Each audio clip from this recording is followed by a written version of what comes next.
രാഷ്ട്രീയപരമായി ഒരു channel report ചെയ്യരുത്. ഇത് ഈ രാജ്യം ഭരിക്കുന്ന കേരളം പറഞ്ഞാൽ ഇവർ പറഞ്ഞ എന്താണോ പറഞ്ഞത് നിങ്ങളുടെ പക്ഷം? പോലീസ് അതിക്രമിച്ചിട്ടില്ല. എന്റെ പ്രിയ സുഹൃത്തുക്കളെ, പാരിയത്തുകാവ് എന്ന് പറയുന്ന ദളിത് കുടുംബങ്ങളെ കുടിയൊഴിപ്പിക്കുന്നതുമായി ബന്ധപ്പെട്ട് ആളുകൾക്ക് ഇപ്പോഴും വലിയ സംശയമാണ്. ഇതെന്തോ CPM ഉണ്ടാക്കിയെടുത്ത എന്തോ ഒരു സമരം എന്ന രീതിയിലാണ്. ആദ്യമേ പറയട്ടെ, ഇതൊരു CPM അല്ലെങ്കിൽ LDF UDF അങ്ങനെയുള്ള ഒരു പ്രശ്നമല്ല ഇതിന്റെ ബേസ് എന്ന് പറയുന്നത്. ഇതിന്റെ ബേസ് എന്ന് പറയുന്നത് ഒരു വ്യക്തി കൊടുത്ത പരാതിയാണ്. ആ വ്യക്തിയുടെ പറമ്പിലാണ് ചില ആളുകൾ വന്ന് കുടില് കെട്ടി താമസിക്കുന്നത്. കുടിലല്ല, വീട് കെട്ടി താമസിക്കുന്നെന്ന് പറഞ്ഞ് അയാള് പരാതി കൊടുക്കുന്നു. ഏതോ ഒരു നായരാട് അയാളെ പരാതി കൊടുക്കുന്നതെന്ന് വെച്ച് കഴിഞ്ഞാൽ ആ ഭൂമിക്കെല്ലാം ആധാരം വെച്ചിട്ടാണ് പരാതി കൊടുക്കുന്നത്. എന്നാൽ അവിടെ താമസിക്കുന്ന ആ വീട്ടുകാർ പറയുന്നത് ആ വീടെന്ന് അവർ താമസിക്കുന്ന സ്ഥലം പുറമ്പോക്ക് ഭൂമിയാണ്, ഗവൺമെന്റിന്റെ ഭൂമിയാണ്. അതിന് ആധാരവും പട്ടയൊന്നും ഞങ്ങൾക്കുമില്ല. ഇവിടെ ഞങ്ങൾ മാത്രമല്ല, വേറെയും ഒരുപാട് ആളുകൾ താമസിക്കുന്നുണ്ട്, വേറെയും ജാതിക്കാർ താമസിക്കുന്നുണ്ട്. അവർക്കൊന്നും ഈ പ്രശ്നമില്ല. ഇവിടെ ദളിതരെ മാത്രമാണ് പുറത്താക്കാൻ വേണ്ടിയിട്ട് പോലീസുകാർ വന്നിട്ടുള്ളത് എന്നാണ്. അങ്ങനെ പോലീസുകാർ അവിടെ വന്നു, അവിടെയുള്ള ആളുകൾ അടിച്ചു, ജലപീരങ്കിയൊക്കെ ഉപയോഗിക്കുന്നു. ആളുകൾ അവിടുന്ന് ഒഴിപ്പിക്കാനുള്ള ശ്രമം നടത്തുന്നു. അപ്പോഴാണ് ഒരു കോൺഗ്രസ്സുകാരനായിട്ടുള്ള ഈ ചെങ്ങാതിക്ക പറയുന്നത് അവിടെ ഒരു പ്രശ്നവും സംഭവിച്ചിട്ടേ ഇല്ല എന്ന്. വേണമെങ്കിൽ നമുക്കൊന്ന് കാണാം.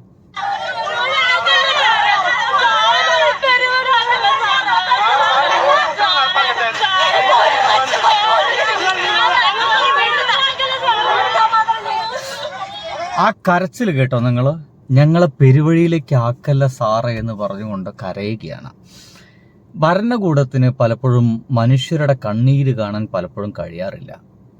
കഴിഞ്ഞ 14 തവണ ഈ ഒരു വിഷയവുമായി ബന്ധപ്പെട്ടിട്ട് ആ ആളുകളെ ഒഴിപ്പിക്കാനും വേണ്ടി വന്നിട്ടുണ്ട്. അപ്പോഴൊക്കെ ശ്രീനിജ് എന്ന് പറയുന്ന അവിടുത്തെ MLA ആയിരുന്നു അതിലിടപെട്ടിരുന്നത്. എന്തായാലും ഇടപെട്ടിട്ട് അവർക്കൊപ്പം ഇവർ നിന്നില്ല എന്ന് ഗവൺമെന്റ് നിന്നില്ലേക്ക്. ഗവൺമെന്റ് ഇതിൽ പ്രതിയല്ല, വാദിയോ പ്രതിയോ അല്ല. ഗവൺമെന്റ് ഇപ്പോഴാണ് ഇടപെടുന്നത് എന്ന് വേണമെങ്കിൽ പറയാം. കാരണം അതുവരെ ഒരു വ്യക്തിയും വേറെ കുറച്ച് വ്യക്തികളും തമ്മിൽ പ്രശ്നം മാത്രമായിരുന്നു. ഇതിൽ LDF UDF പ്രശ്നമൊന്നും ഉണ്ടായിരുന്നില്ല. ഇനി നിങ്ങൾക്ക് ഈ കരച്ചിലൊന്നും കണ്ടിട്ട് മനസ്സിലാവുന്നില്ല എങ്കിൽ ശ്രീനിജന്റെ കൃത്യമായിട്ടുള്ള വാക്കുകളിലൂടെ നിങ്ങൾക്കത് മനസ്സിലാവും. 2022 അവർക്ക് ഇവര് സുപ്രീം കോടതിയിൽ പോയപ്പോ സുപ്രീം കോടതി ആ കേസ് എടുത്തില്ല. അങ്ങനെയാണ് ഹൈക്കോടതി ഉത്തരവ് അത് സാധുവാക്കിയത്. അതിനുശേഷമാണ് എക്സിക്യൂഷൻ പെറ്റീഷൻ വരുന്നത്. ഈ സമയത്തൊന്നും സർക്കാർ ഈ കേസിൽ കക്ഷികളല്ല. കാരണം ഇതിലൊരു സ്വകാര്യ വ്യക്തികൾ തമ്മിലുള്ള തർക്കം മാത്രമായിരുന്നു ആ കേസിൽ. ഞാൻ 2021 MLA ആയതിനു ശേഷം 22 വിധി വന്ന് ഇവർ ഈ പ്രശ്നം പറയുമ്പോഴാണ് സർക്കാർ ഈ കേസിൽ കക്ഷിയല്ല എന്ന് മനസ്സിലാക്കുന്നത്. അതിനുശേഷമാണ് ഹൈക്കോടതിയുടെ മറ്റൊരു ഉത്തരവുണ്ട്, ഈ 19 ഏക്കർ അളക്കണമെന്നുള്ളൊരു ഉത്തരവ്.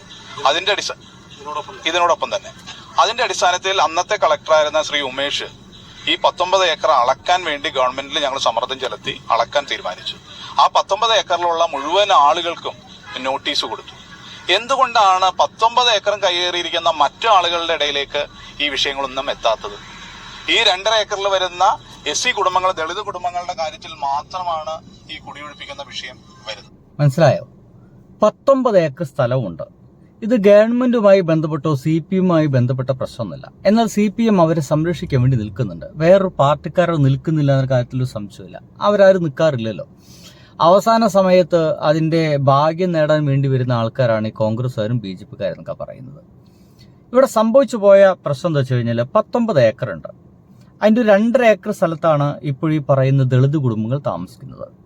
ഈ 19 ഏക്കറിൽ വേറെയും കുറെ ജാതിക്കാരൊക്കെ താമസിക്കുന്നുണ്ട്. അവർക്കും ഈ ഒരു കുടിയിറക്ക് ഭീഷണിയുണ്ട്. പക്ഷെ ഈ പോലീസും പട്ടാളമൊന്നും അവരടുത്തേക്ക് ചെല്ലുന്നില്ല, ആ ജാതിക്കാരടുത്തേക്ക് ചെല്ലുന്നില്ല. അതെന്തുകൊണ്ട് പോകുന്നില്ല എന്നുള്ളതാണ് നമ്മൾ മനസ്സിലാക്കേണ്ടത്. നിങ്ങൾ കൃത്യമായിട്ട് മനസ്സിലാക്കുക, കേരളത്തിലെ ദളിത് കുടുംബങ്ങൾ, ദളിത് ആളുകളൊക്കെ അനുഭവിക്കുന്ന പ്രശ്നം വളരെ വലുതാണ്.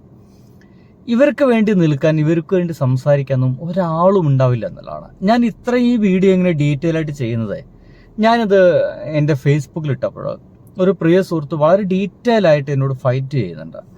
അവർക്ക് ഇങ്ങനെ എഴുതി പറയുക എന്നുള്ളതിൽ എനിക്ക് കൂടുതൽ ഇഷ്ടം സംസാരിക്കാനാണ്. അപ്പോൾ ഈ സംസാരത്തോട് കൂടിയിട്ട് അവർക്കത് മനസ്സിലാക്കാൻ, അവർക്ക് കൂടി ഇത് മനസ്സിലാക്കാൻ വേണ്ടിയിട്ടാണ്. ഇത് CPM ഉണ്ടാക്കിയ നാടകമൊന്നുമല്ല. വേണമെങ്കിൽ ഈ ഒരു എന്താ പറയുക കേസിൽ സർക്കാരിന് കൂടി കക്ഷി ചേരാം, എന്നിട്ട് ഈ ദളിത് കുടുംബങ്ങൾക്ക് വേണ്ടിയിട്ട് വേണമെങ്കിൽ വാദിക്കാം. അതാണിപ്പോൾ ഇനി നടക്കേണ്ടത്. അത് നടക്കുന്നതിന് മുമ്പ് തന്നെ എന്തായാലും ഇവിടെ എന്തായി, സംഗതി മുഴുവൻ സർക്കാർ പോയി, അല്ലെങ്കിൽ ശ്രീനിജൻ അടക്കമുള്ള ആളുകൾ സർക്കാർ ഇതിനൊപ്പം കക്ഷി ചേർന്ന് പോകും വരെ. ഇതുവരെയും കക്ഷി ചേർന്നിട്ടില്ല. അത് ചേരേണ്ട ആവശ്യമില്ല. ഒരു രണ്ട് പ്രൈവറ്റ് വ്യക്തികൾ തമ്മിലുള്ള പ്രശ്നമാണ്, അത് അങ്ങനെ തന്നെ തീരേണ്ടതാണ്. പക്ഷെ ഇത് ഒരു കൂട്ടം ജനതയെ മുഴുവൻ കുടിയൊഴിപ്പിക്കുന്നതിലേക്ക് മറ്റു വരുമ്പോൾ ഇത് സ്വാഭാവികമായിട്ടും രാഷ്ട്രീയമായിട്ട് മാറും. ഈ ഗവൺമെന്റ് കഴിഞ്ഞ ഗവൺമെന്റിൽ 14 തവണ ഇത് ഒഴിപ്പിക്കാൻ വന്നു. 14 തവണയും ഈ ഒരു ദളിത് കുടുംബങ്ങൾക്ക് നേരെ ആക്രമണം പോലീസിന്റെ കയ്യിൽ നിന്നുണ്ടായിട്ടില്ല. അത് ആ ഒരു പിണറായി വിജയൻ ഭരിക്കുന്ന കാലഘട്ടത്തിലെ ഒരു ഭയമാണ്. പോലീസുകാർക്ക് അങ്ങനെ അങ്ങോട്ട് ഇടപെടാനുള്ള ഒരു ഭയം. സംശയം ഇതാണ്, ഈ ഒരു ഗവൺമെന്റ് വന്നതിന് ശേഷം എന്തുമാവാം എന്നുള്ളൊരു തോന്നലിലേക്ക് ഈ പോലീസ് എത്തിയിട്ടുണ്ടോ? നിങ്ങൾ ആ സ്ത്രീകളെ കരച്ചിൽ കേട്ടില്ലേ? ഞങ്ങൾ കുടി ഒഴിപ്പിക്കില്ല സാറേ, ഞങ്ങളെ കിടപ്പാട ഇല്ലാതാക്കല്ല സാറേ എന്ന് പറഞ്ഞുകൊണ്ടുള്ള ആ കരച്ചിൽ ആലോചിച്ച് നോക്കി. എന്തൊരു ദുഃഖമായിട്ടുള്ള സംഗതിയാണ്, എന്തൊരു ദുഃഖാർത്ഥമായിട്ടുള്ള സംഗതിയാണ്.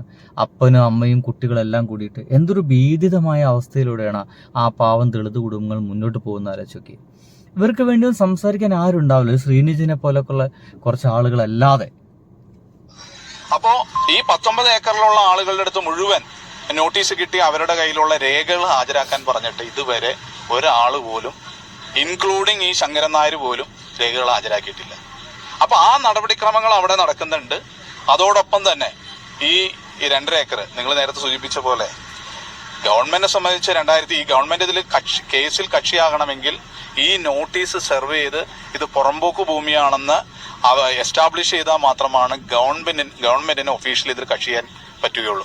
ആ നടപടിക്രമങ്ങളാണ് കഴിഞ്ഞ 4 വർഷം കൊണ്ട് ഞങ്ങളിപ്പോൾ ചെയ്തു വെച്ചിരിക്കുന്നത്. ഇത് ഏറ്റവും നിർഭാഗ്യകരമായിട്ടുള്ള കാര്യം, ഈ ഗവൺമെന്റ് അധികാരത്തിൽ വന്നു, ഇവിടുത്തെ MLA ജയിച്ചു കയറി, പക്ഷെ അദ്ദേഹം ഇന്ന് ഇവിടെ വരേണ്ടതായിരുന്നു. കാരണം ഈ സത്യപ്രതിജ്ഞ ചെയ്യുമ്പോൾ അദ്ദേഹം പ്രതിദാനം ചെയ്യുന്ന ജനങ്ങളുടെ ജീവന സംരക്ഷണം കൊടുക്കാവുന്ന അവരൊന്നും വരില്ല. എന്തിനേറെ ഒരു ദളിത് മന്ത്രി കൂടിയുണ്ട്. ആ ദളിത് മന്ത്രി പോലും ഈ ദളിതർക്ക് വേണ്ടിയിട്ട് അവിടെ സംസാരിക്കാൻ വന്നിട്ടില്ല. ഇനിയെങ്കിലും ജനങ്ങളൊക്കെ ഒന്ന് മനസ്സിലാക്കണം, ഇപ്പോഴെങ്കിലും മനസ്സിലാക്കണം. അതാണ്, ഇതുവരെയായിട്ട് വന്നിട്ടില്ല. ദളിതരുടെ ക്ഷേമത്തിനും മറ്റും പ്രവർത്തിക്കുന്ന ഒരാളല്ലേ ദളിത് മന്ത്രി. അവരെന്താ വരാത്തെ? അവരെന്താണ് ഈ ദളിതരുടെ വിഷയത്തിൽ ഇടപെടാത്തെ? പിന്നെ എന്തിനാണ് അവർ ദളിതുകളുടെ മന്ത്രിയാണെന്നൊക്കെ പറഞ്ഞ് നടക്കുന്നത്? ഇടപെടേണ്ടതല്ലേ? മറ്റെന്ത് വിഷയം മാറ്റി വെച്ചിട്ട് ഈ വിഷയത്തിൽ ഇടപെടുമ്പോൾ അവർക്കുണ്ടാവുന്ന മൈലേജ് ആലോചിച്ച് നോക്കി. വല്ലാത്തൊരു മൈലേജ് കിട്ടില്ലേ? തീർച്ചയായിട്ടും കിട്ടും. അപ്പോൾ അവർക്കതൊന്നും വേണ്ട. അവർക്ക് മന്ത്രിയാവണം, അതിൻ്റെ സുഖ സൗകര്യങ്ങളൊക്കെ ആസ്വദിക്കണം, ഇങ്ങനെ ജീവിക്കണം, നാട്ടുകാരും പറ്റി ജീവിക്കണം എന്നുള്ളത്. അതിൻ്റെ അപ്പുറത്തേക്ക് വേറെ ഒന്നുമില്ല. അതിൻ്റെ ഒരു പ്രിവിലേജ് ഉണ്ടല്ലോ, മന്ത്രി ആവുക എന്ന് വെച്ച് കഴിഞ്ഞാൽ ഭയങ്കര പ്രിവിലേജാണ്. മന്ത്രി ആവുക, MLA ആവുക എന്നൊക്കെ കഴിഞ്ഞാൽ വല്ലാത്തൊരു പ്രിവിലേജാണ്.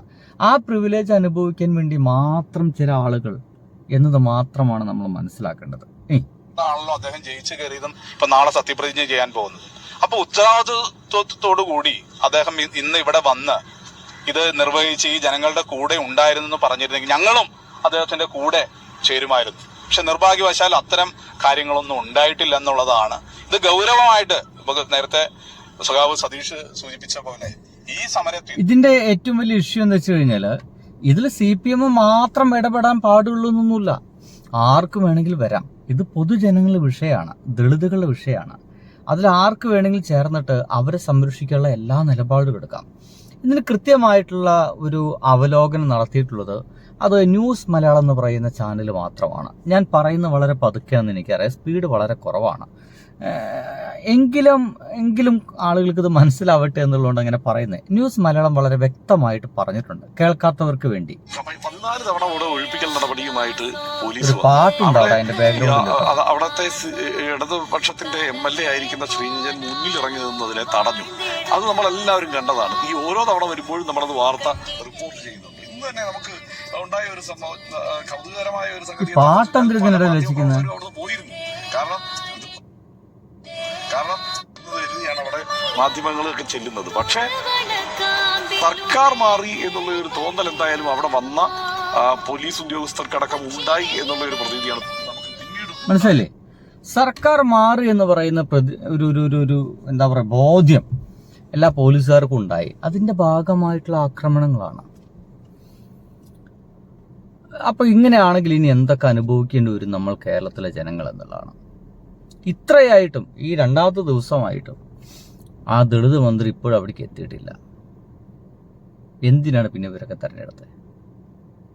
ജനങ്ങളെ മാറ്റം വേണമെന്ന് പറഞ്ഞിട്ട് കുത്തിയ ആളുകളല്ലേ, നിങ്ങൾ തന്നെ പറ.